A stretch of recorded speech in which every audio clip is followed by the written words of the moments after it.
So welcome everyone to the book launch of Migrations in Home, The Elements of Place. And thank you so much for being here. I'm Lise McLaughlin, the publisher, and our host today is editor Simon Wilson. And I really want to thank all the poets for the hard work you put in making this very special book. It's really been an honor working with all of you. And thank you to the audience members here today. I'm sure you will enjoy hearing the poets reading from their own work from the book and maybe some extra poems. And as a gift for those of you listening, you can order Migrations today for 20% off. I'm going to put a link in the chat if you want to do that. There's no pressure. Authors, don't forget you have your own link for a special discount. Okay, so I'm going to ask people who aren't reading at the moment to please mute themselves, and I'll hand it over to Simon Wilson. Yes, thank you very much. Delighted to see everyone. Delighted to see so many people here. Excuse me while I just alter my screen a little bit. It's been a delight working with you all. It's been a delight working with Lise. I think that the poems are excellent, and I think altogether the volume works. I think it's beautiful. I think it works on so many levels. I think it has a lot to say. It's what I'd like to do right now is to start the proceedings by reading my modest introduction, and then I will start the process of asking the poets who have so generously asked, so generously offered their time to read. I'll begin by asking them to read after I've read my little preface. Now, this is my preface to Migrations and Home, The Elements of Place, and it really tries to sum up my whole attitudes to the project from the very beginning, and then to the finished piece of work afterwards. So as the title suggests of this collection, it's an extended meditation on the themes of migrations and home. As the poetry and a little prose collected here make quite clear, these twinned and intertwined terms are opposites only at first glance. If migration may be driven by yearning or brute necessity, so too is home. Home is not a static or stubbornly permanent place. It is a constantly transforming gesture towards a type of happiness and rootedness which is as much metaphysical as physical. It is a model, or perhaps occasionally a counterfeit, of our true home, which may always seem elsewhere. Home is a place of constant migrations. Migrations may be our home. Migrants may cover great distances, leaving their homes searching for home. They may cross political, personal, environmental boundaries, find new landscapes, and encounter new lands, new spaces, new possibilities and presences. At some cost, old realities may be left behind. Equally, they may journey further into aspects of themselves, crossing interior boundaries, discovering new landscapes of the soul, and encountering new imaginative, spiritual, intellectual, or emotional possibilities, perils, and presences. These interior journeys too may lead to a new but always provisional sense of home, in the heart, in the spirit, in the consciousness. Home is where, the heart is where the home is, but where is it? These migrations, these wanderings, occur simultaneously, the outer lives of the land and the wanderer informing their inner lives, and vice versa, in an intricate and endless web of reciprocal relations, like a richly interwoven tapestry or Celtic knot. May this poem be a portal or a map, wishes, or perhaps prays Lynn Shapiro in the opening piece of the collection. A portal to what? A map of what?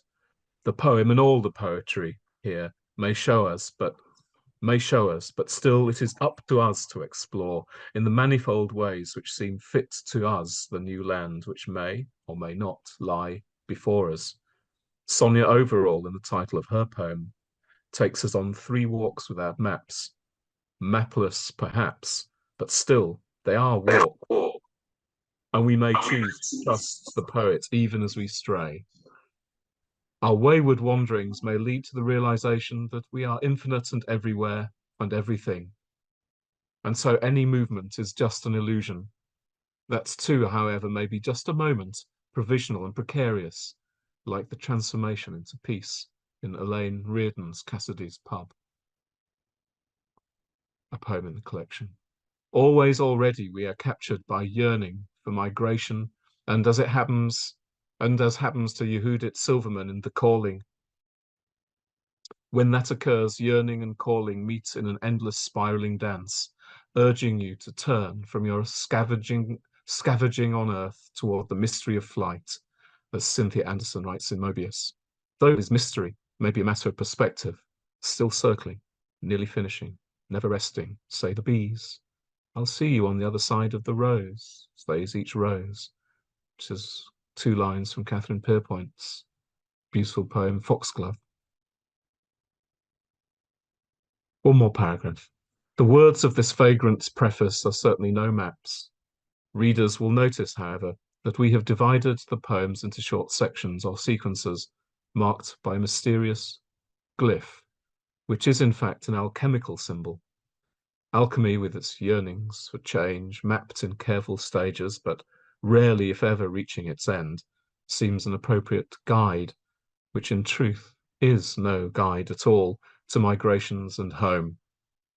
We've deliberately left unexplained the symbols themselves and their relation to the sections they mark.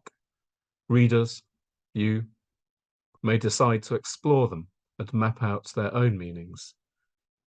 This book may thus generate as many maps as there are readers, becoming a seemingly endless source of migrations and an infinity of homes. I'd like that infinity of homes, that endless migrations then to continue now. And I'd like to ask Kathleen Matthews to read. Are you ready, Kathleen? Yes. So I was going to start with a poem that I wrote for the collection, which is Menopause Migration, which is, of course, a different kind of journey which all women go through. So this is one I wrote a few years ago. They pass, the bright dancers, down the long path of blood, leaving an empty story and a kicked-off shoe on the sod. There's only a drift of music through the daily market's cry, and a long regret that impeaches the innocent lantern sky. Each of the dancing partners who swung me in their sway have passed like smoke from a heath fire on a burning summer's day. The passionate feet that bore me now dance to a different tune. The love that was bright between us turns dark as the changing moon. I search for the shards of story upon a jagged shore, as Isis in her mourning sought for the scattered lore. Only the plaintive curlew its solitary fluting makes, as over the barren hillside an empty morning breaks. A hollow daylight departing, I lift my pleading eyes, and out of the gentle darkness see destiny's star arise. Down its shimmering pathway the ancient promises ride, a hope that the dancing had blinded, a sure and certain guide. A melody pure and perfect, a song from the heart of time, reverberates the darkness, making the dead boughs chime. Fruits set on the fruitless branches as stars come tumbling out, an untold story dances on the shivering shores of doubt.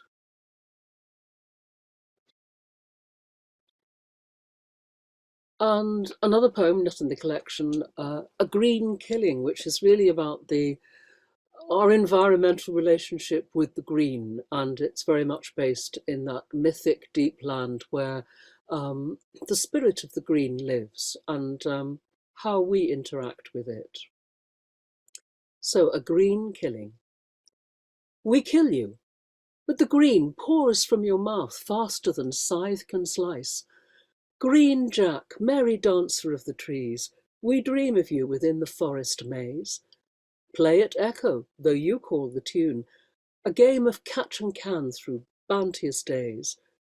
We kill you, yet the green comes pouring through despite the sharpening of the reaping hook. Haymaking, triumphantly piling up magnificent forking spikes of sweet grasses. Intoxication of seed heads, riotously glorying in sunshine, spreading the green seed far on every side. We kill you, yet the green comes tumbling down, straight from the regions of the burnished sun. Viriditas his kingly cloak puts on, peers through the arbour of the nascent green.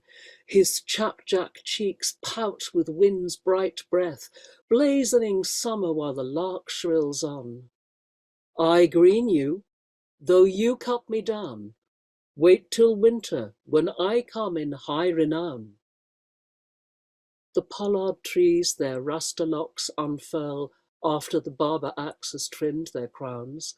The wych elms lean together and conspire, plotting new treacheries of lustier growth, pretending piety along the churchyard path. We kill you, and the green day halts its song. The woods are dying and cannot live long. Years stop, frost fronds leaf the window pane, green withers to a dwindling brown. Now come ivy twine, holly curl, yew bite, cedar smite, axe grip your hunger in the hollow hall. I fed you when the summer days were long, now feed me while I wield the winter song. Green King, you are lord of larders all, have mercy on each stricken breath we draw. Remember us who played within your wood, our shining man, our master and our good. I greened you, yet you cut me down. Now comes the reckoning to adorn my crown. Thank you. Thank you very much, Kathleen. That was absolutely beautiful. John Matthews, I'd like to ask you to be next. Hello everybody. It's great to be here and wonderful to be part of this book and collection of work that's been so brilliantly assembled by the editors. The poems I want to read are part of a sequence called Imrama, which means wanderings. It's based on a very ancient Celtic poem in which a voyager goes off and visits many strange islands which are full of mystery, myth, and wonder. So literally voyaging in search of the answers for the soul, perhaps. And if I get time, I'd like to do a different poem, part of the sequence, which is longer than this, at the end. Instead of the one in the book, I'll do another one. So the first one is The Isle of Voices.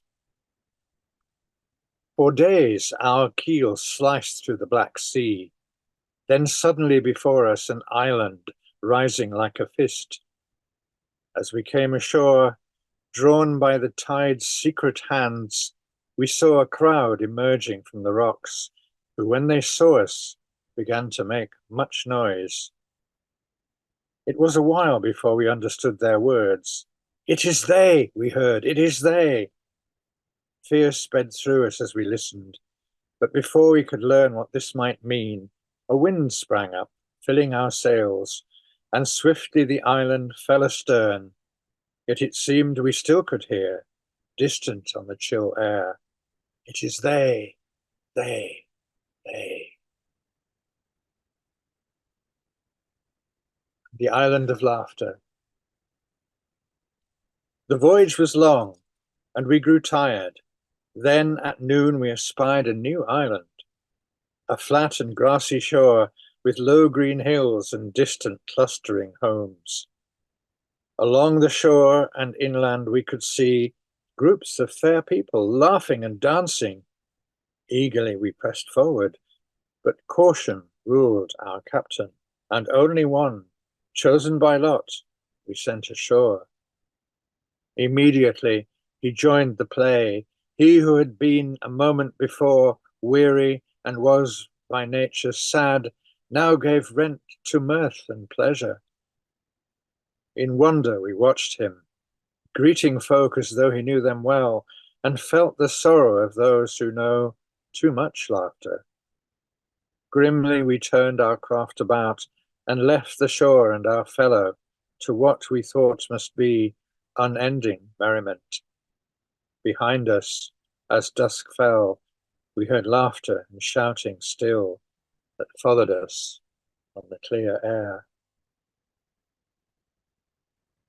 The island of God's trees. On the next island, we met a man, ancient as care, who told us how, when a youth, he had set sail following the sea's green road in search of God. But his boat had begun to tremble, though the sea remained flat calm, and so returning to land, he cut 4 squares of turf to steady the rocking of his craft. Thereafter he sailed on easily until, reaching this spot in the open sea, his boat would sail no further. Then God himself appeared, the old man could give us no description, and set the strips of turf side by side on the open sea. Each year since then, he told us with pride, God has added another foot to this island, and with each foot a tree, and in each tree are birds, the souls of those who died after I left the shores of my country. These God himself sends to me. We smiled among ourselves at this, but the old man seemed harmless, and next day, after we had eaten, taking care not to disturb the birds that roosted in the trees, we left his island and sailed on, only once looking back to watch it sink quietly in mist. And if I've still got the time, Master Simon, I will read another poem from the sequence instead of the one in the book. One more minute, John. One more minute. Wow, okay, forget it then. I'll do the short one. Okay. So this is the Island of Youth. The third from last island at the end of the world was green and shadowed deeply with trees. There the fabled unicorn ran free, and maidens fairer than jewels came offering fruit and wine. And in a pool of clear water where we bathed, those who were aged found youth again. Long days we spent there, lost in the voyage, till one morning, inexplicably, the dream passed like a shiver across the skin, and we woke on our ship once more, water sliding beneath its lively keel. Thank you. Thank you so much, John. That was so evocative. Sent so many shivers down my spine, I have to say. Thank you. Victoria Field. Vicky, there you are. Hello, good evening, everyone, and thank you, Liz and Simon, for including me in this beautiful book. And coincidentally or not, the poems I'm going to read all relate to an island, the island of Iona. I'll begin with some prose. Iona is a tiny island off the northwest coast of Scotland, with a permanent population of around 100 people. Every year, over 300,000 visitors make the complicated boat and bus journey there, drawn by the rich mix of Christian, pagan, and New Age associations, as well as the island's stunning beauty. Like many small, beautiful places, Iona has become packaged, and in some ways a parody of itself. For me, it's an exemplar of the paradoxes inherent in our relationship to place. As human beings, we're often uncomfortable staying put. Some of us are forced to leave their land because of intertwined pressures of war, poverty, climate change, and unsustainable agriculture. others, myself included, with freedom to choose, travel to special places for personal growth or gratification. Having visited and enjoyed Iona, am I complicit in its degradation or even its desecration? Veil. They say the veil is thin here. Perhaps that's why I see the curly hair of my unborn children unfurling in the bracken. Why my father came to join us, lay down on the lawn of the Argyle Hotel, beer in hand on the daisies. Why her mother was spotted striding over the golf course, her favourite song audible on the wind. This veil is a kind of tangible light, a scatter of sparkle hung between water and sky. The reason why I keep catching the blackbird's yellow eye since my grandmother passing my window at night. Prayer. A black Labrador's barking her prayers, bursts of love from her doggy heart. Ferns on the nunnery wall pray for roots and tenacity. Lambs bounce prayers of joy over the tussocky turf of their world. Sheep, startled by passers-by, piss their steaming streams of golden prayer. The Abbey's prayer is ponderous with 19th century restoration. A zigzag of medieval brickwork sings crazy prayers in response. Bluebells shimmer their prayers. Dandelions dot them along the verges. The black prayers of rooks flap like burning paper in the few trees. The concrete bin has a prayer engraved on its face. Litter, please, says its gaping mouth. The prayers of the ancient carvings are silent, smoothed by wind and time. Pilgrims pray with their smiles or don't with their chatter. All around, the sea prays like breath, in a circular pulse of hush and rush. The sun suddenly appears, impatient, wants to show how it's done, gathers these prayers, binds them tight, sends them all skyward in a pillar of light. Thank you very much for listening. Oh, thank you, Vicky. That was so beautiful. Thank you very much. Thanks for the scatter of sparkle. And I'm tempted to say for the steaming streams of golden prayer, but it might be misunderstood, so I won't say it. I'd like to ask Alison Hallett to be our next poet, please. Thank you so much for including me in this beautiful book and this wonderful reading tonight. It's wonderful to be here with everyone. I'm going to read the Stone Monologues, The Migration of a Stone. I've been working with migrating stones for a couple of decades. It's a poem in 10 parts. 1. The quest is to understand myself, not as a single thing, a single point, but rather a constellation, a layered interruption in time, comprising everyone and everything I encounter. 2.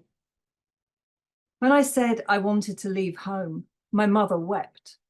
I have never seen such a storm on the mountain, and I feared she would not let me go.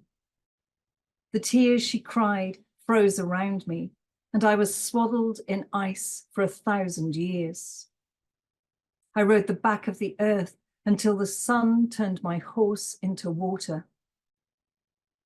It broke my mother's heart to see me leave, and that breaking made my journey possible.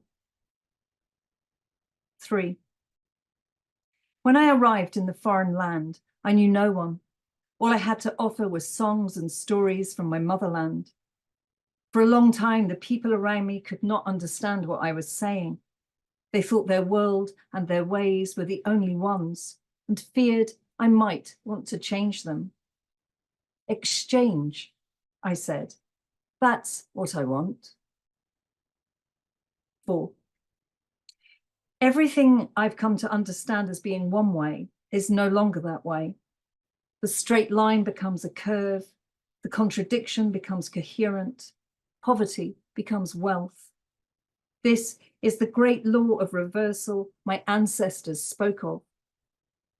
It's essentially expansive, essentially ignorant of boundary, essentially counter to almost everything we've come to believe. Why, under reversal's banner, even God has descended from a heaven in the sky to live as a worm in the earth.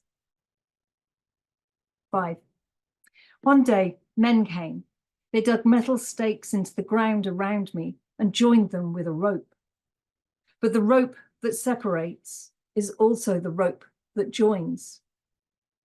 Particles of myself ride the wind into the homes and hands of strangers. Rain washes me into earth and the earth's fast running rivers. I record the touch of a leaf, step of fly, scud of cloud. 6.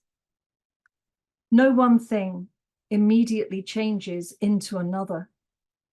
A million steps are taken before you reach the place where one more step takes you across the border. 7. Edges change day by day by day. A wall falls down, a gate opens, an ocean eats the coast, and a volcano spawns a new island. Negotiations of form are endless. 8. We learn to be patient as stars. We sit in silence for the coming and going of many suns. We speak when we are moved, and there is no need for translation. Instead, a direct transfusion of meaning passes between us. In this way, we share truths we did not know we knew, but were set upon this orbiting planet to discover. 9. I remember the land, and the land remembers me. Together, we make memory. My heart lights up at the sight of so many friends who greet me along the way. 10. I am not the first stone to speak, and I will not be the last.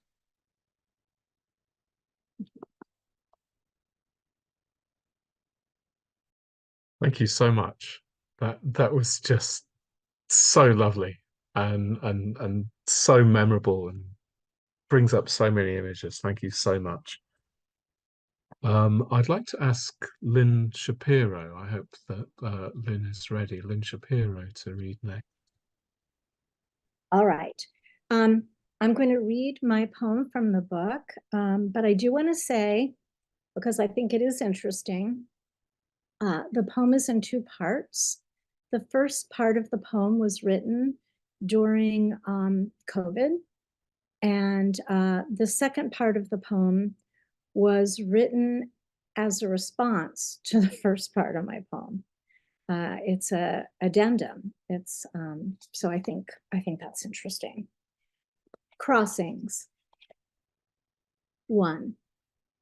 May this poem be a portal or a map. Breadcrumbs. A way out, a way back. In Santa Lucia, near Vejer, the scarlet hibiscus unfolds with first light, folds like an umbrella with setting sun. Aperture, unseen, remembered, like the garden, the first garden, the garden within. But lately, the lyric is absent. Poetry feels too pretty, like ballet, seems beside the point, too clever, overwrought. But now I too am vanished between cupboard and sink, lost in quarantine to sanitizing and serving. To keep peace, I try on the rhythm of others, but that doesn't stop the unintended trampling of toes. And then I remember to remember.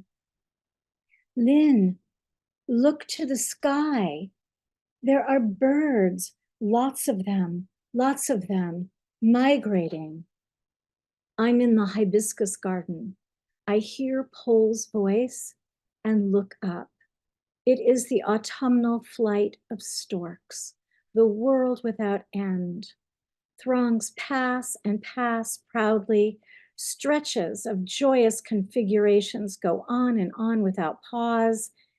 And when the carpet of birds begins to thin, the storks swirl round and round, waiting for the last bird, who searches for possible stragglers before they all move on into the paleness beyond sight. The pageantry gone, I'm exhausted and ache from the affliction of having seen too much beauty. Stendhal syndrome, like swallowing too much air. I lay on the grass, arms outstretched, try on the fanfare of the southbound muster, join Circonia's endless ribbon, and relive the raucous freedom of convergence from all points north in congregation for the great migration over the Strait of Gibraltar, just a few miles away, each bird having birthed or having been born into this ecstatic crossing. Their journey, a reverse of mine. I ferried from Tangier to Tarifa, to the hibiscus garden's house on a floating portal across the strait amidst immigrant families whose tongues spoke every possibility, who converged from various lands like the storks. My ears, whirling pistols of receptivity, heard angelic voices as I merged and recalled how I merged with that abundant phalanx of boundless life. Benediction. Part 2. The beauty of humanity and birds vanished over coffee in my kitchen. The headline read, "Bodies wash ashore, thousands of migrants lost in crossing from Africa." The photo showed a small milk blue boat, weathered, sand-filled, abandoned by the shore, Vejer de la Frontera, Spain. I was there, on that beach, waiting for sunrise. Twinkling lights across dark waters on both sides of the strait. A record year for migrant drownings. I had no idea the crossing's dangerous. After all, my ferry ride was untroubled. My travels born of curiosity and connections, friends, jalaba buttons, and storks. I didn't imagine how desperate a 27-year-old mechanic from Tangier might be, or that there were hundreds like him, young and hungry, their travels, travails. Many never make it to Spain alive. I didn't know of Martin Zamora, mortuary owner, who took it upon himself to repatriate broken bodies, some wasting away at sea for months, some nameless for years, some nameless still. The clothes are often the only clues. No way out, one way back. No breadcrumbs to a better life, a bittersweet homecoming. The tourist in the garden sees only flowers. I wrote these lines about the visitor, the ease with which one overlooks the whole, misses subtleties, the varieties of green. I read those lines differently today, see myself as the tourist who yearned only for the easy beauty. I didn't close my eyes to the truth, but I didn't question what else might be true. And in the end, beauty does remain. It lives in Mr. Zamora, the body collector of Algeciras, and now his son who helps him. Their sense of duty and the final act of benediction they bestow on those who die at sea with fists full of faith. Thank you. Thank you so much. Thank you so much, Lynn. Yeah, art is interesting. It is a kind of alchemy, isn't it? It can take terror and tragedy and turn it into beauty while still acknowledging the terror and tragedy. Thank you very much. I'd like to ask Catherine Hankler to read next. If Catherine is there, could you just... Catherine, hello there. Oh, excellent. Hi. Good, you are then. Good. You Thank caught me you. by surprise. It's great to be included in these beautiful readings today. I'm coming from Roanoke, Virginia, where I've also been involved in one of the Writing the Land projects this past fall. So I'm going to read my poem from Migrations and Home, and it's a poem in syllabics in a form that I made up that has drop lines, 9 drop lines and 11 syllables in each line, and it's 6 syllables and then 5. And so this is a longer series of poems that this poem comes from. And halfway through writing, I think I'm at maybe 14 or 15 of these now, and I realized, well, what is it about 6/5? I consciously was trying to stay off 10 in both cases, not 10 lines and not 10 syllables. And then I realized, oh, it's your 65th year and you're writing 6/5, so it's kind of silly. I gotta speed it up, I guess, or I'll be older soon. This poem is entitled Bee Longing. Crawling the battlefield, trapped boar or bee grips brothers, sisters, implores eyes to eyes, shining dark bent fractals. I can't pretend to love much about these plump, slow bees, trailing sawdust to mark fraught tunneling. This carpenter bee, entranced and entrapped, crawled in echo seeking to lay its eggs. Instead, it will join these dead. But this is my home. This boundary means we live here now. Yet Brother Buzz must be with us. Screwed up my last line. Sorry about that. I'm going to read just a few paragraphs from my memoir, Lost Places, because it relates so well to the theme today of migrations and home. This is a book that covers about 25 years of my migrations from home to home, thinking about domestic space and place and built environments and natural environments. So, sorry to interrupt there, Catherine. So we'd have 2 minutes, okay? Okay, great. So just read a couple of paragraphs from this. When Gurney Norman writes of the part of Appalachia he knows best as the last unconquered place, he's not speaking of energy removal, of the rife colonialism of the coal fields, but of the soul that remains, of what makes a local cultural identity persist in its folkways, music, and stories. He's collected these stories and told as many himself. Italian academics embrace his storied place, while Americans tend to cling to some stereotypical version of a monolithic South, conflating old plantations and river deltas with the mountainous regions. 10 ears can't distinguish one accent from another, but no matter its origin, mountain, valley, or shore, the Southern accent remains suspect.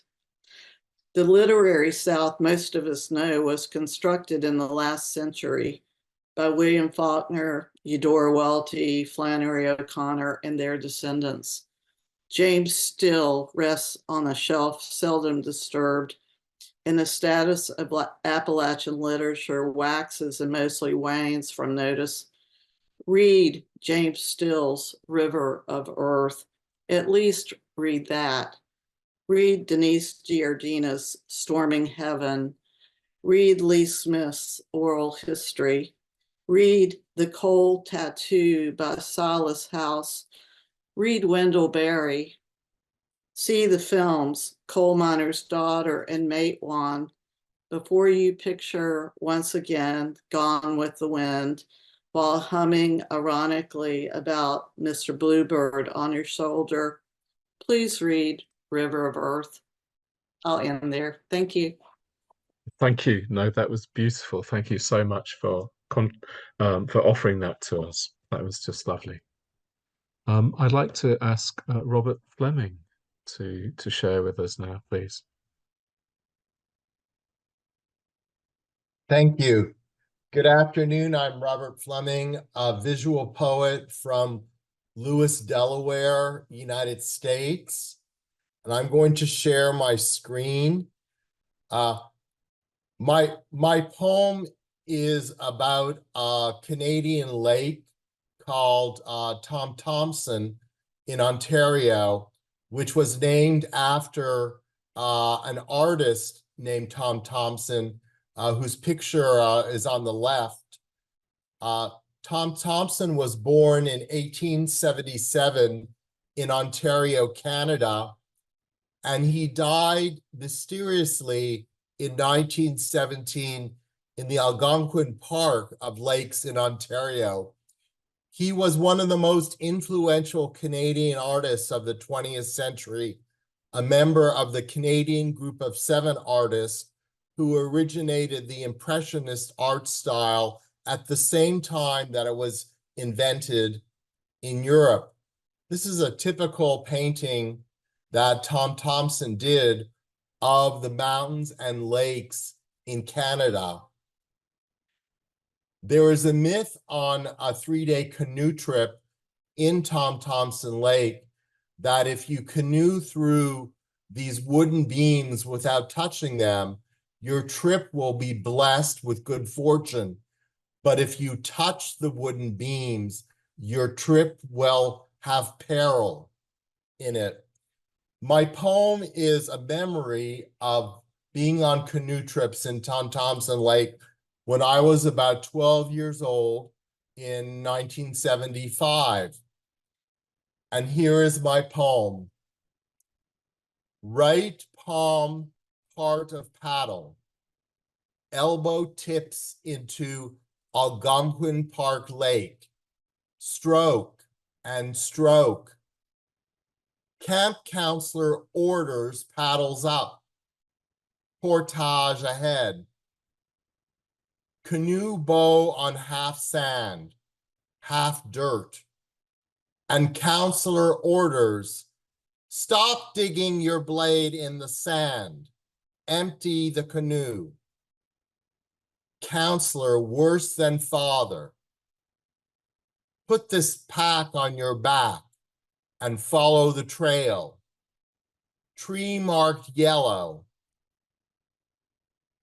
Counselor worse than to carry. Up, up, up a hill. Down, down, down my back. Pack, a flat, ups and downs. And I dodge a snake, but fall into a pond. Counselor worse than wet pack. Canoe stern on half dirt, half sand. Campers, as you enter the canoe, put your paddles across the thwart. As the canoe pushes off the sand, right palms become part of the paddle grip. My left palm becomes part of the paddle throat. Campers, we have completed the portage from Canoe Lake to Tom Thomson Lake. Thank you for letting me share some of my upbringing and memories of Lake Tom Thomson in Ontario, Canada. And I also would enjoy connecting with other writers in this group, and I will be putting my contact information, Facebook contact in the chat. Thank you very much, Robert. That was absolutely enthralling. Thank you. I'd like to ask Meg Weston to share next, please. Thank you. And thank you for being a part of this wonderful book. And I mean, just comment on that cover art. It's just gorgeous, and love hearing all the poems today. So I'm going to read a poem from Migrations, and it's a prose poem, also a definition poem. And it's called Tectonic. 1. Relating to the structure of the Earth's crust and the large-scale processes which take place within it. 2. A change or development very significant or considerable. 1. I've been obsessed since I was 13 with a single image of the eruption of Surtsey off the coast of Iceland. A tongue of lava pushes back the waves. An island appears from nowhere. It rises along a fault line that intersects the earth like a seam sewn by a seamstress with a shaky hand, jutting this way and that, bisecting the globe into plates that collide against one another or rip open the ocean floor to spill blood and tear the earth apart beneath the sea. The plates move at the speed your fingernails grow, slowly, inexorably tearing Iceland in two, one side moving towards Europe, the other drifting over to North America. 2. I'm sheltered in for months as a pandemic spreads across the globe. The world, it seems, erupts in protest over centuries of subjugation. The flora and fauna spiral towards extinction. I look out from windows that I've spent the past month washing. My world appears bubble wrapped in endless Amazon packaging stretched across the fenced-in yard. Each morning, rose-colored light dances with the shadows on my closet doors. Giant heads of peonies nod into bloom. A robin steals the worms from our first vegetable garden, newly planted. The evening news shouts from the large screen TV, "This is what's happening," forces me to look until I shut it off and go to bed. At night, the virus slips past my dream catcher and enters my dreams. "You are going to die," the dream doctor tells me, then asks, "How do you feel about that?" I answer, "I am okay with death, just not today." My cocoon of beauty holds still while the earth shifts, imperceptible, momentous. Thank you. And I'll read one other short poem from a book that I have that was just recently published called Magma Intrusions. And this poem is called All Day I Wandered Winter Woods. Camera hung around my neck, divorced, discouraged, far from home, questioning the falling dusk, God or no God. At midnight, I stumbled from my cabin into the Arctic night to find a place to pee.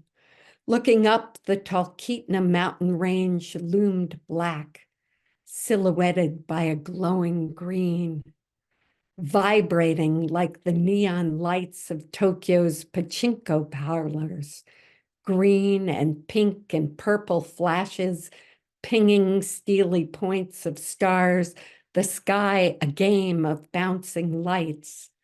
Impossible glow shimmers and smokes, slaps me in the face. This, the winning number.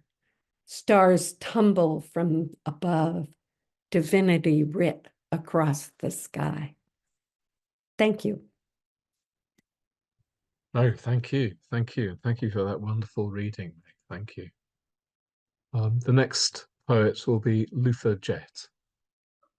Thank you. I have 2 poems in this fine collection, and those are the 2 poems I'm going to read. The first is Heat.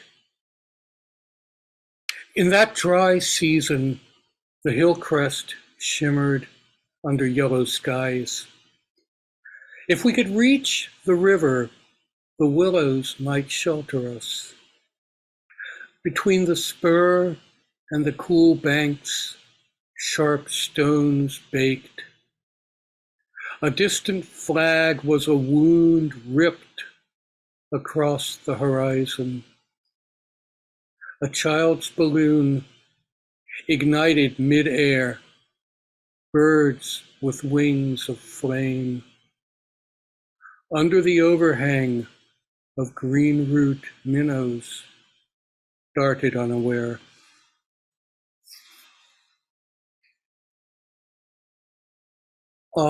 Alande is a folk form that is practiced in Afghanistan. In that country, it's women who write these very short verses. Typically they are only 2 lines long. And I decided to write 5 of them.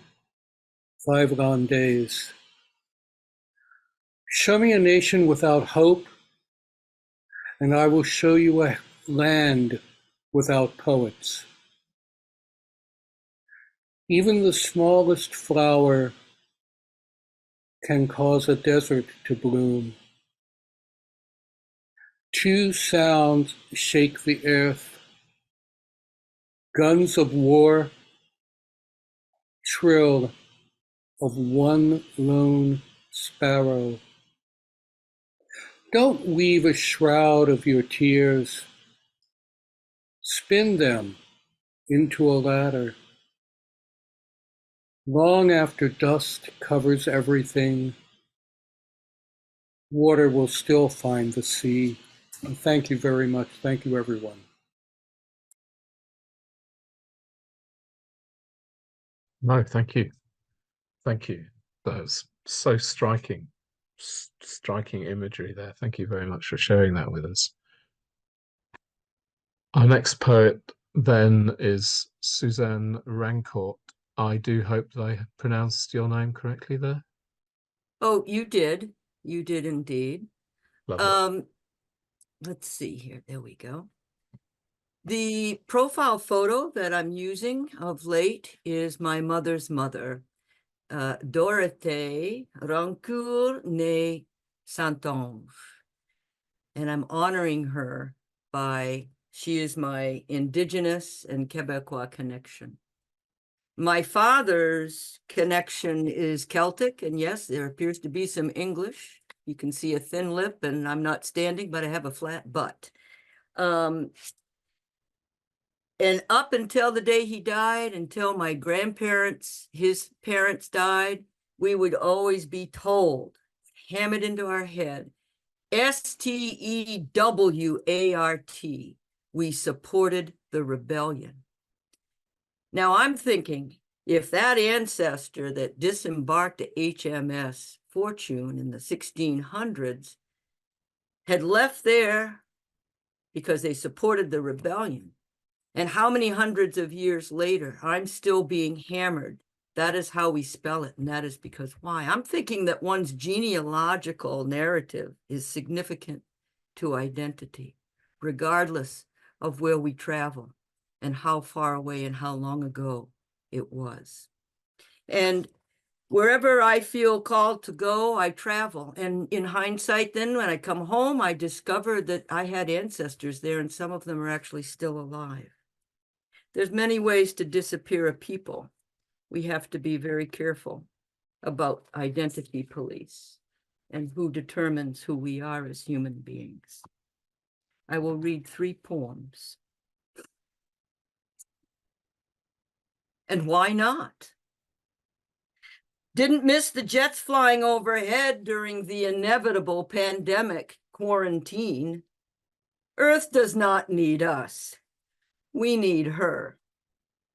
Squirrels monkeyed their acrobatic stealth. Creatures came closer today. That osprey flew up the trail from the spring, glided 20 feet, settled silently on a hemlock branch, just like I dreamt 30 years ago. That's the raptor petroglyph tattoo, incised on my back, shoulder to shoulder, aligned specifically with sinew, bone, cartilage. With every shoulder roll, I fly.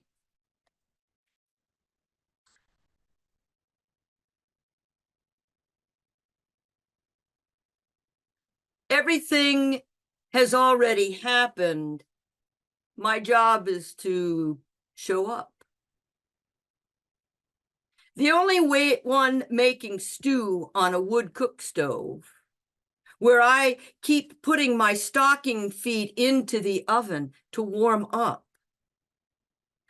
I'm certain I smell aromatic carrots and beef wafting across this porch. Even the hawk that maneuvered its 1-meter wingspan along the trail stopped just short of the railing, eyeballing me. I sat quiet because I ain't nobody but a guest here, and anyone who stays for more than a couple of days needs checking out. Blue jays got nervous for the squirrels, chipmunks, and such, and sent their point man to zero in on Hawk's back as she flew a sneak up round the red squirrel condo. This female jay struck hard enough to count coup, and the hawk took off, but not before a glance back, and we understood sometimes just showing up instigated an attack, even here in the woods, just because we are who we are. I get it, hawk man or woman. I get it too, bear person. Those ferns undulate a riffle that chipmunk's tight chirp rings steady, hunting down from the sky, out from behind clouds. Boomerang bones and clamping talons swipe up the scurrying. I'm sipping tea like some Attenborough show or that ancient Marlin Perkins. Even ravens have swallowed their croaks. I keep smelling beef stew and wonder if that big black bear snorting around the cabin, sucking in my scent from between the unchinked logs, smells it too. We have to leave home to want home. For a long time, I wasn't sure where home was. I remember warm feet, biscuits, stew. And my Thank you. last... I'm sorry, Suzanne. I'm very sorry about that. I'm afraid we're just going to have to finish it there. Is that okay with you? Because... Well, it's a wonderful poem, but I hear you. Okay, no. Then executive decision, we'll go with it. Okay, thank I'm you. very happy to hear it because your reading is just so wonderful. Thank you. It must be all my ancestral reverberations. Voyage. The hawthorn tree does grow in blight, with ravens caw iridescent light. Bones of ancients praise the night. Ships sail, ships sail. A 20-minute memory, a subway station cafe just outside of London. A cup of coffee, a Welsh man with stark white hair, eyes celestine blue. I say, if I had a secret boat, it would sail quietly in a sea of solitude, like in Memme's paintings. I would slip across cold waters to warm shores, archetypical images of real lives, hardships fossilized in the caves of Inchnadamph, rumbling in the hollow rib cage of the oldest known cave bear skeleton. Sing through waters of springs and brooks that vanish into hillsides, emerge clean on the other side, the meadow of stags. Like the iridescence of raven feathers, found by the hawthorn tree, gnarled by time, and the marching clans that returned from ocean expeditions, sailed into Ullapool like seals whipped inland, up through waterways into locks, to the Dolomite caves, bone caves, just beyond the tree, but not before the offerings are made. My vessel, a spiral of DNA, tree roots of twists and twirls, braids me with the Norse moors of Scotland, hard people seeking warm weather, white sand beaches, palm trees, at the edge of the world in Achmelvik, where some must go backward to go forward. I would go there again, as my ancestors, travel Gulf Stream waters to New Brunswick, Nova Scotia, where the red paint people curled into the shape of an ear to earth we listen. As our ochre painted bodies, our blood painted bodies return to life. Thank you. No, thank you, Suzanne. Thank you. Our next poet then will be Yehudit Silverman. Hello, everyone. Thank you so much for including me with all of you wonderful poets. My poems are more about an internal migration. The first one is from the book, and it's called The Calling. I have to lean into longing like a pilgrim whose hands are empty. Only wind and perhaps the whisper of a cellular calling I never asked for. A child held tight by secrets, a corset, no breath. No becoming the wilderness that grows unbidden between ribs, between lips, between pilgrim and prayer. You look at my long robe and see starlight, as if I can lead you easily through the dark, as if my feet don't bleed as they open. Tell me how to be in this wild walking, how to feel the flight of all things lifted. Tell me.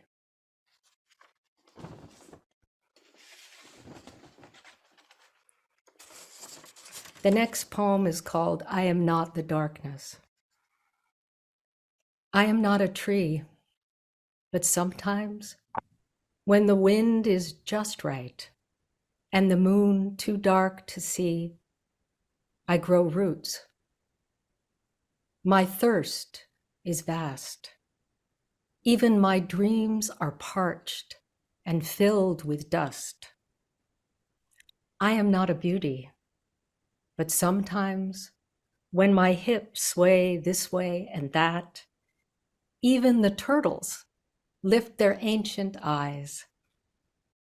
Perhaps worth the wait, they say. I am not the darkness, and yet I can walk through it singing.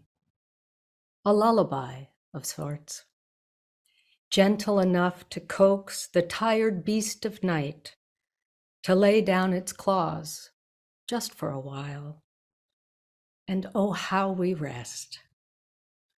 I am not a temple, and yet this silence is more than I ever prayed for. This chasm of broken earth through which I have fallen time after time and landed hard, dazed, shattered, is also the one place I know will lead me stumbling into the light. Thank you so much.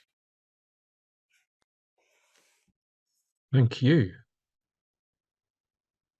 Given that you actually have a couple of more minutes left, and I noticed that one or two people that we were expecting have been unable to be with us, would you like to just share another shortish poem? I do have one. Lovely. I just found it here.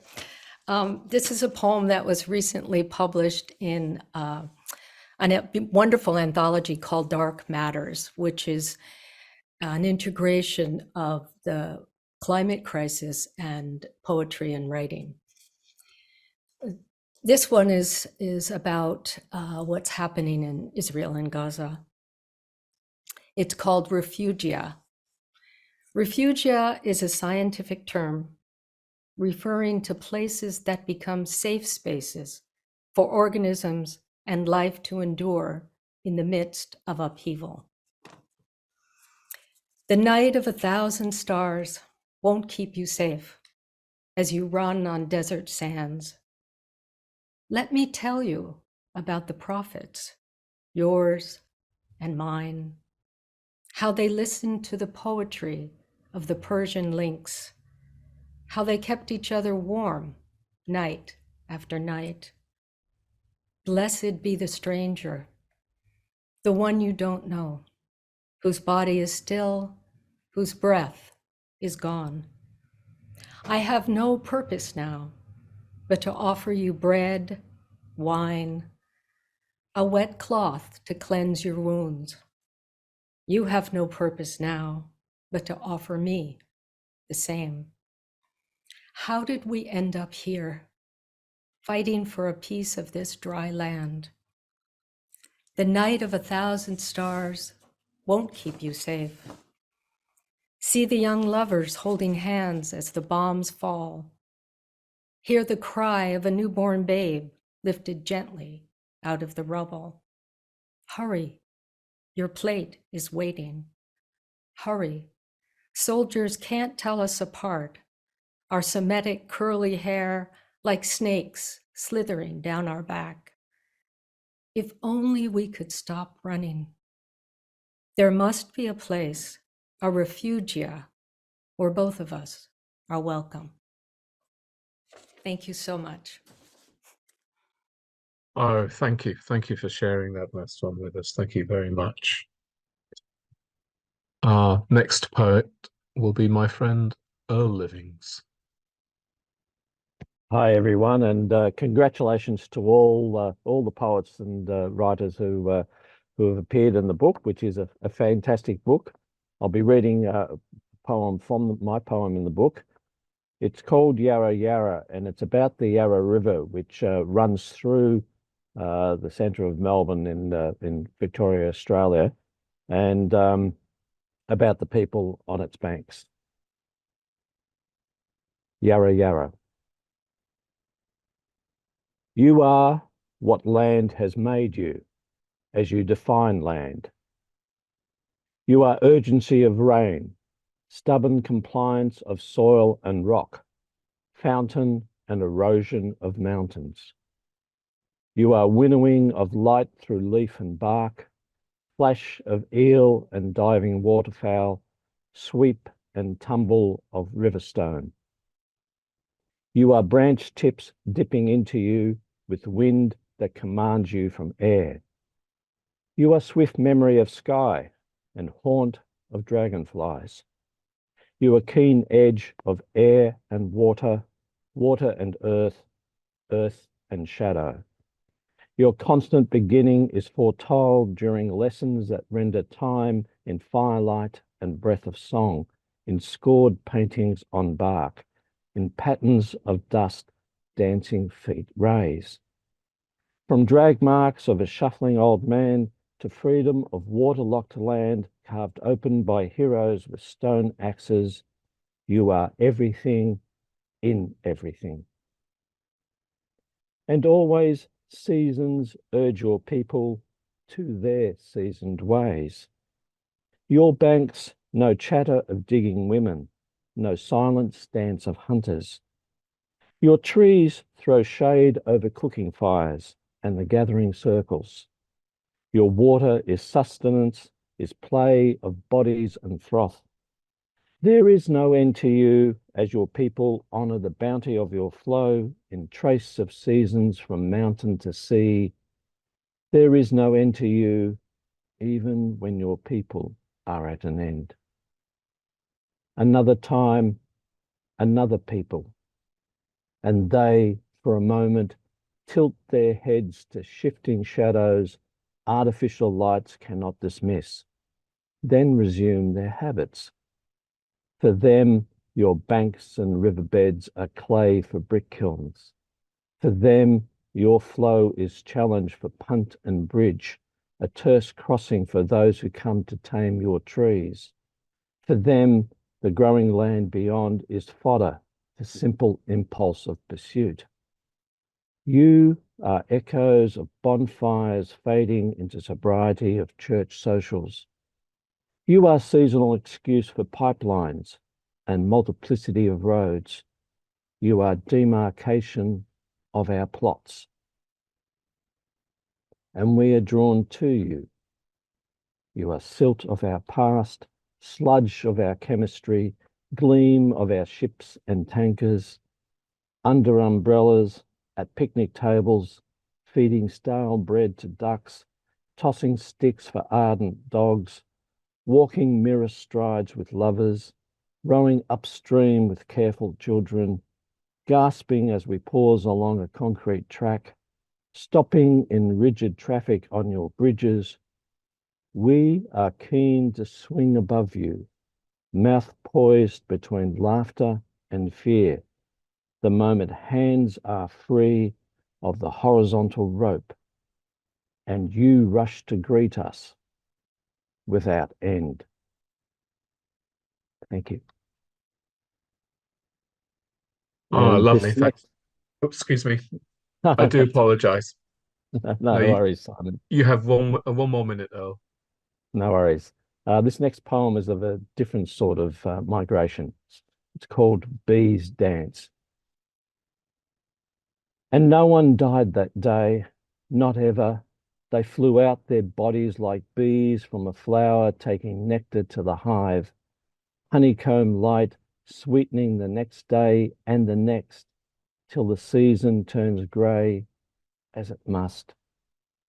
Yet, light always summons shoot, bud, blossom, the bees sounding out their dancing paths again and again, hives busy and lush, stamen dust flung far, wildflowers brightening forests, and a man spoons honey into a cup the day after his friend suddenly slipped out of his body. Thank you, everyone. Thank you very much, Earl. Thank you. I'd like to ask DJ Lee to be next, please. Thank you so much, Simon, and to everyone who was in this anthology and who worked on it. I'm really grateful to be part of it. My first poem, which is actually in the anthology, is called Mima Mound, and I wrote it as I was walking through this place called Palisades Park in Spokane, Washington, which is managed by the Inland Northwest Conservancy of Washington State. I was walking through with a land manager, and she explained to me these things called Mima Mounds, which are just these kind of mounds of bone and earth, and scientists don't actually know how they're created. So this is called Mima Mound. Though the Mima Mound is piled earth, it is not a grave, but as a grave holds our bones, the Mima Mound entombs silt, sand, pebbles, pocket gophers, long-toed salamanders, and each kidney-shaped salamander lives unseen beneath rotted logs and loose bark, in cool, damp depressions, creeping out by night, illumined by the silent moon. And I couldn't know the stab in my kidney was a lump interred in my abdomen, mound swelling in the midnight of my body, until it was lit up by the ultrasound and cut out by the wire loop in the fevered room. And though I was shrouded in gowns, the room didn't smell of death, but like the scent of death, it was an urgent reminder to live close to the piled earth, to the feathery canary grass, to the flame-resistant ponderosas, where salamanders born of fire, golden stripes down their backs, thrive in the bulging Mima mounds. And then I'll just read one more poem that's actually not in the anthology.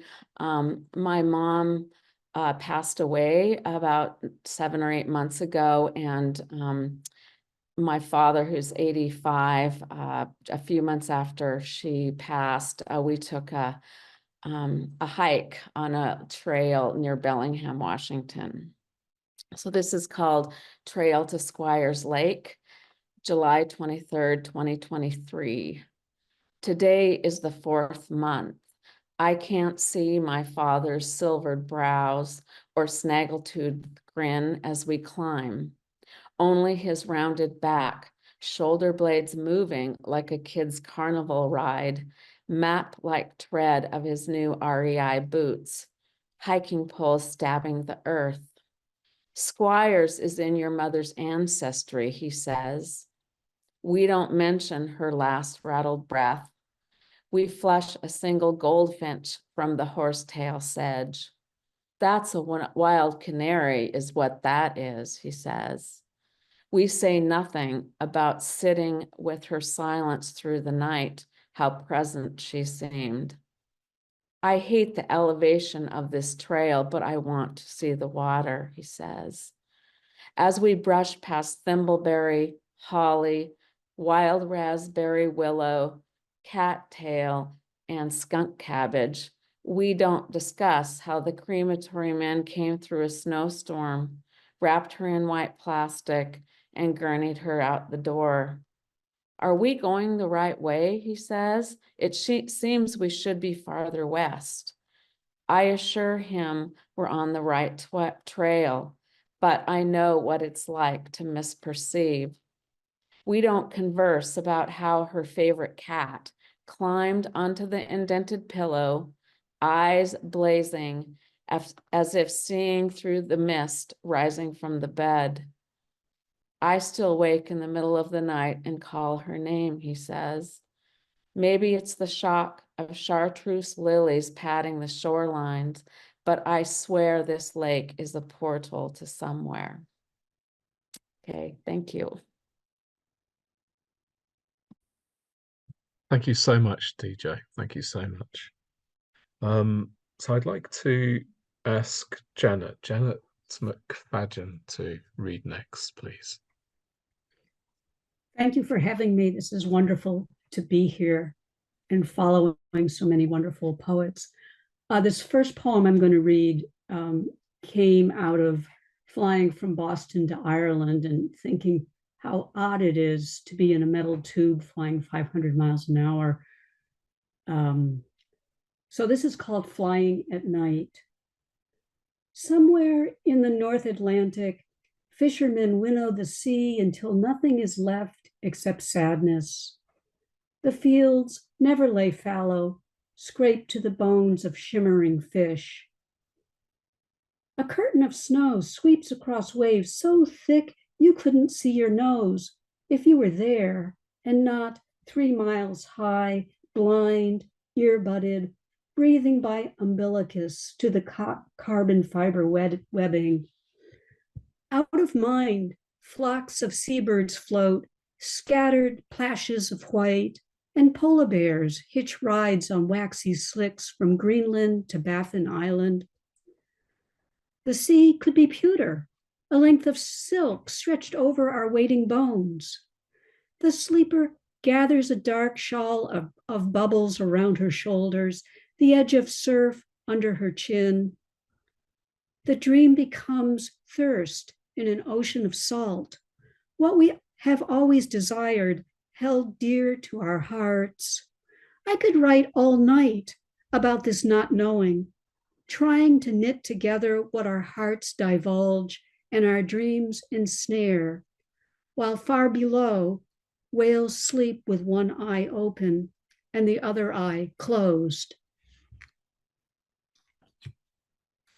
And one more poem, which I started to write. I stayed briefly in Quebec, and it was a weird time because during that, an old friend of ours died down here. And also there were a bunch of shootings here that we would just see sort of in passing on the news. So this is called What It Takes. I was being buzzed again by messengers who tell me to wake up from nightmares. This time, I was in a circle of friends, all of us ill from some heaviness that seeped through our blood like anesthesia. It was hard to feel, and in any case, I had lost the habit years ago. The pen that wrote the words shriveled to a thread, leaving a vague anxiety as I dressed and readied myself for something. I don't remember what. Later, stomach cancer ushered out my oldest friend. The news came sandwiched between shootings, El Paso and Dayton, and I asked, how much more could I digest before I too sickened and died?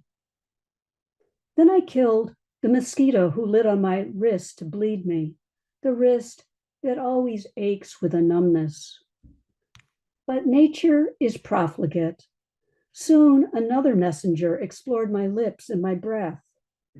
We are just landscapes to these beings that whir about our ears, trying to make us face what lies ahead. When the glass of my memory is trained on the future, it finds a continuing darkness, both the deep soil where bulbs tighten to green arrows of intention and a chaotic field of war. My family's people believed in paving their way relentlessly forward, and it looks like we have paved ourselves over. The traffic roars above, away from somewhere, towards somewhere else, drowning out any instruction. None of us have been taught how to prepare for this next voyage. Thank you. Oh, thank you so much. Thank you so much for that, Janet. That was lovely. Catherine Pierpoint, I'd like to ask you if you'd be prepared to read next. Hello, Catherine. Hello. Hello. Oh, a powerful experience to hear all these many voices that we all are. And thank you, Simon and Liz, for this invitation. I have 3 poems in your project, and I'll read a couple. The first one is called Foxglove or Snoxum, and it's about the flower, the plant, the foxglove, and it starts by listing the folk names that some of our ancestors would have known this plant by.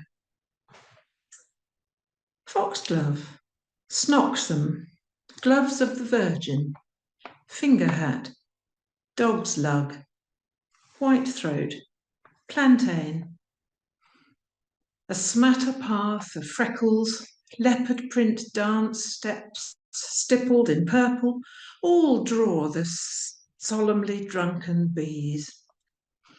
Bees tumble so precisely in and out of the different worlds of flowers, short-focused fat angels at work, intent on the dotted paths, the goldenrod, the rose.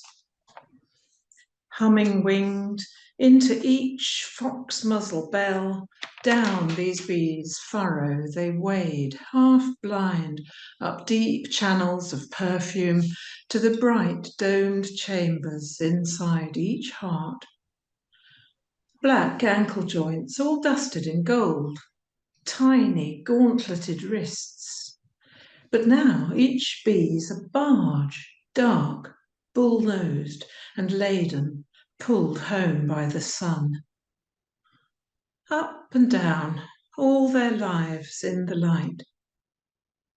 Foxglove, crabapple, astrantia, vine. We're still circling, nearly finishing, we're never resting, say the bees.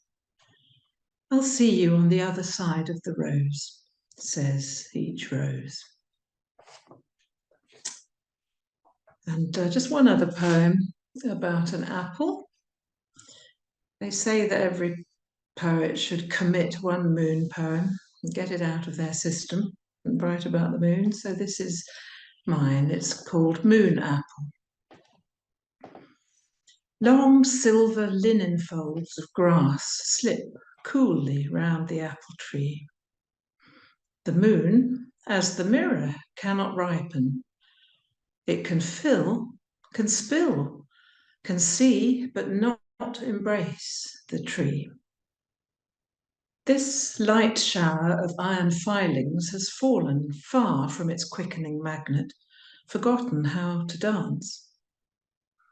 Now the night wind streams down moon, and the apple leaves flip, slim as fish in a net. The moon is the bland face of an upswung hammer. It beats each silver leaf to the wooden frame. One early apple, still half a flower closing and half stem filling, lets go. A meteor into the running surf of grass, to be cratered by insects who dig in bliss of blind meander, diving mouth first in spirals towards the core. Thank you. Thank you so much, Catherine. I'm very glad you did write a moon poem. Thank you. Dana, I think, is next. Dana Meyer. Dana Maya, thank you. Thank you. I do apologize. No problem. Thank you for including me in this collection, Lise and Simon, and this beautiful opportunity today. I'm going to read one poem that was in the volume, and it's an ekphrastic poem that was written in response to two shows here of Mexican diasporic prints where I live in Madison, Wisconsin. I should say that I am a child of migration between Mexico and the US and going back and forth. So these prints were, diasporic, going across to both here and in Mexico. And I wish I could show you all of the prints, but this poem is in response to the whole show. And I will share this kind of responding to sort of the iconography of Mexico, diasporic Mexico. And I will show you, I'll share my screen to show one print that is at the, that will make an appearance in the poem. So you can see it for a moment before I read. That's a boy in his slingshot is a nopal cactus. confronting ICE, and there are some instructions in Spanish at the top about how to interact with immigration. So yeah, I just wanted you to see that one because it's harder to imagine than a lot of the other images. So there's the boy and the nopal. Okay. Love song for Mexico. You are the clouds and I am the mountain. I am the street dog and you are the calavera. You are the skeleton and I am the desert. You are the dancer and I am the rain. I am the feathers and you are the rattle. You are the clouds and I am the corn. I am the jaguar and you are the águila. I am the dream and you are the dragon. You are the boy and I am his dream. I am the devil and you are the donkey. You are the fire and also the smoke.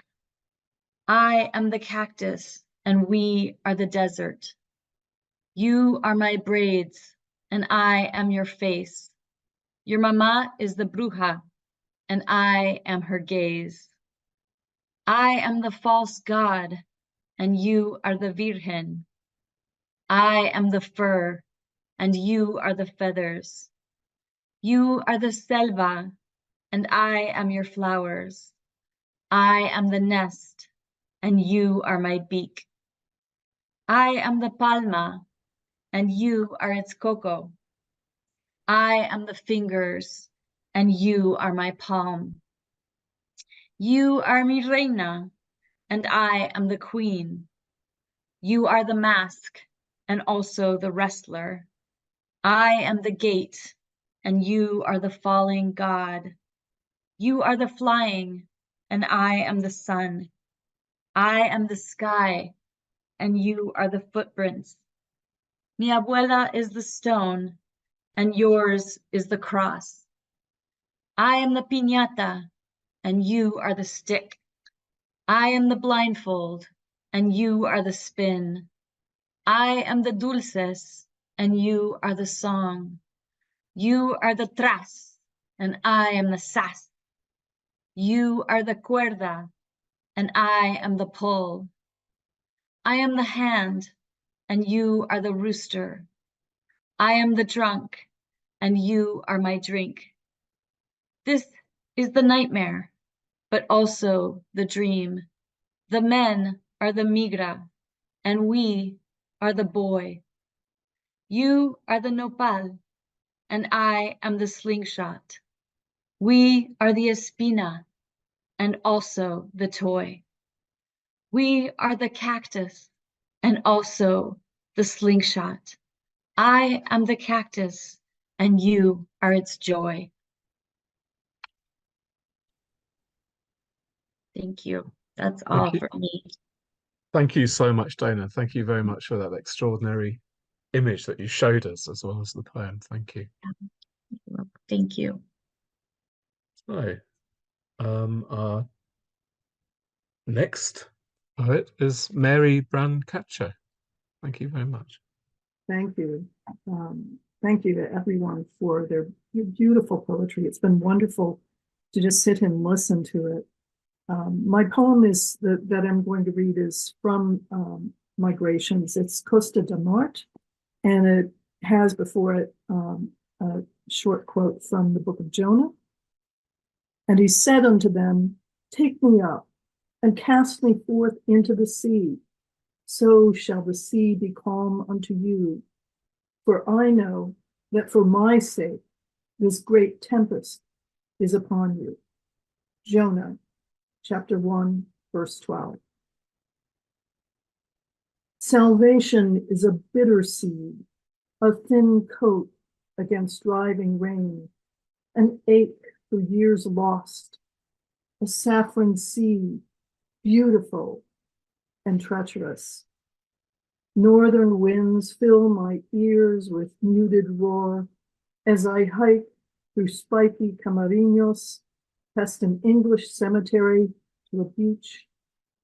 I walk on unmarked sand in spirit steps of those whose shipwrecked lives were birthed here. 150 years ago, 3 sailors swam ashore in a tempest from the dying serpent to claim a second life as 9 score drowned. I imagine each man sodden and cold, bare feet on prickly nettles, stunned into silence, each convinced he alone survived, until word spreads of other walking English. Knitted joy and despair as they met up, where fedidos, dozens of stone cairns, testify to casualties on the wild Atlantic. I port my pilgrim heart in open view. Let me atone for my dead, for loved ones lost. My past is a broken hull. I'm going to just close with one final poem from my book, Fierce Geometry. It's the opening poem, and I think it fits today's theme. Children's Park by London's Imperial War Museum. Like a widow outside a circle of wives, I watch my son play as the other mothers who've grown old together in tower flats eye me. One brings me tea in a chipped cup from the mother shack, and we talk, though my accent breaks as discordant notes on her Cockney ear. She carries my news back to her crow-eyed fold. I am a mystery, queried a moment, a daguerreotype of a dead aunt in her Sunday best, a bronze visage on a foreign coin, too far removed from the day's laundry piles and thin soup to matter much. Chill of October surprises with its sudden arrival outside this mausoleum to empire that jails bedlam under brocade and hushed paint. Near its iron gate, a last rose holds its own against the onrush. So I press my face to it, hear grandma's song, sweet with its honey of lullaby. Here in this country she loved and despised, its queen, its reach that clawed its way into her mother's house to claim a son. I am a child that suckled at the breast of resentment. Some here would pen the likes of me in wired camps, death traps, work houses for the poor, another stolen generation. But I walk these streets free, my boy in my arms, knowing our suitcase lives will not end here in this gray whale that swallowed a world and then spit out what it could not consume. Thank you. Oh, thank you, Mary. Thank you very much. I won't take up people's time, but I would, not for too long anyway, but I would just like to thank everybody for those extraordinary contributions, for the migrations that we've been all taken on, for the journeys and everything that the journeys and the migrations and the homes and the new homes and the unexpected homes and the homes left mean. I thank you for the surprises of the migrations and the delights and the heartbreaks. Thank you for the beauty above all, for everything that we have experienced today. I'd like to thank all the poets, and thank you very much for the opportunity to be able to work with you And now to hear your poems. Thank you. I don't know if you'd like to say something, Lise. Yes, just thank you. And I loved hearing everything being read out loud. It always adds another dimension to the poem, and it was just lovely. And this is the first time I'm seeing most of you, so thank you for that too. It's nice to be able to put a face to the poem.